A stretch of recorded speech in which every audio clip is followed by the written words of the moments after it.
Hello বন্ধুরা, welcome to my channel. তোমরা সবাই কেমন আছো? আশা করি তোমরা সবাই খুব ভালো আছো। এই দেখো, অনেক দিন পর আমি বিশ্রাম পেলাম গো। টানা একটা সপ্তাহে সরস্বতী পুজোর ঝামেলা নিয়ে নিয়ে না বড্ড ব্যস্ত ছিলাম। মানে সরস্বতী পুজোর আগের দিন মানে সমস্ত কিছু পরিষ্কার টরিষ্কার করা, দুদিন আগে থাকতে তো এগুলো সমস্ত কিছুই করেছি।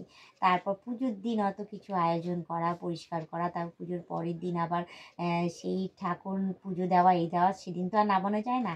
ওই পুজো পাঠ হলো, তার পরের দিন গিয়ে ঠাকুর নামানো, আবার সেখানে পরিষ্কার টরিষ্কার করা। মানে এত ব্যস্ততার মধ্যে ছিলাম যে কি বলবো। আর তার মধ্যে বাইরেও বুঝতেই পারছো, এখানে এখন মানে যে কোনো একটুখানি পুজো স্টার্ট হলেই মানে সেই পুজোটা 4 দিন 5 দিন হবে, আবার ফাংশন হবে, আবার খাওয়া দাওয়ার, আবার প্রতিযোগিতা, মানে এক এক দিন এক এক রকমের ধরনের অনুষ্ঠান হয়।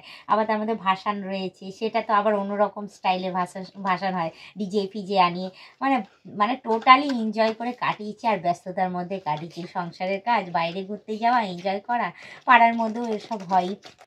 তো এক একটা জায়গায় এক একটা পাড়ার মধ্যে তো মানে ধরো আজকে এখানে যদি পুজো হয়, প্রতিযোগিতা হয়, কালকে হয়তো অন্য একটা পাড়ার মধ্যে, মানে একই পাড়ার মধ্যে অলি গলির মধ্যে হয়তো কালকে অন্য গলিতে হয়তো প্রতিযোগিতা আছে। তারপর আজকে হয়তো আমাদের ঘরের সামনে হয়তো খিচুড়ি খাওয়াচ্ছে, তারপরের দিন হয়তো অন্য কোথাও খিচুড়ি খাওয়াচ্ছে। মানে সব জায়গাতে মানে একই পাড়ার এক একটা জায়গায় থাকলে একই পাড়ার মধ্যে দুটো তিনটে গলির মধ্যে ঠিক কোথাও না কোথাও ঠিক সরস্বতী পুজো ঠিক হয়।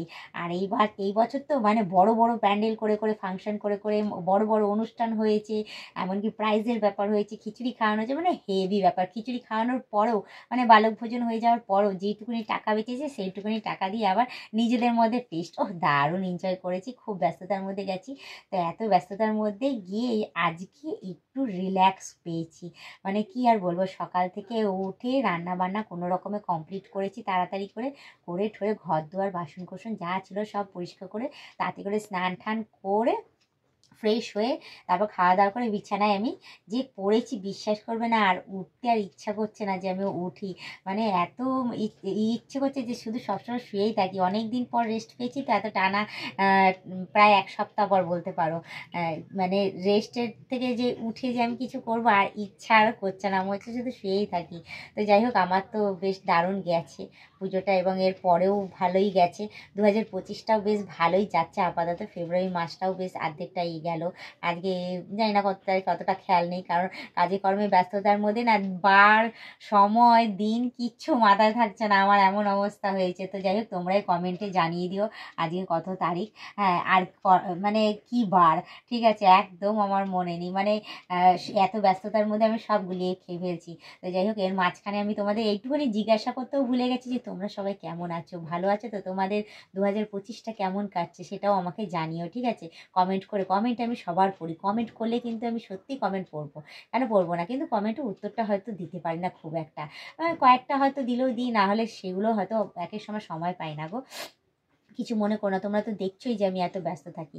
তো যাই হোক, তার মাঝখানে তোমাদের আমি আরেকটা কথাও বলে দিই, তোমরা যারা নতুন দেখছো তারা অতি অবশ্যই আমাকে সাবস্ক্রাইব করে দিই, বেল আইকনটা টুক করে টিপে দিই, অল নোটিফিকেশানটা অন করে দিই। আর যারা এখনও পর্যন্ত মেম্বারশিপ নাওনি তারা অতি অবশ্যই তাড়াতাড়ি করে মেম্বারশিপটা জয়েন করে নিও। পারলে তোমাদের বন্ধু বান্ধব যতজন আছে সবাইকে বলো মেম্বারশিপ জয়েন করার জন্য। করলে ভালো কথা, নাহলে তোমরাই দেখতে থাকো, তোমরাই টিকে থাকো, এভাবে আমাকে হেল্প করে যেও।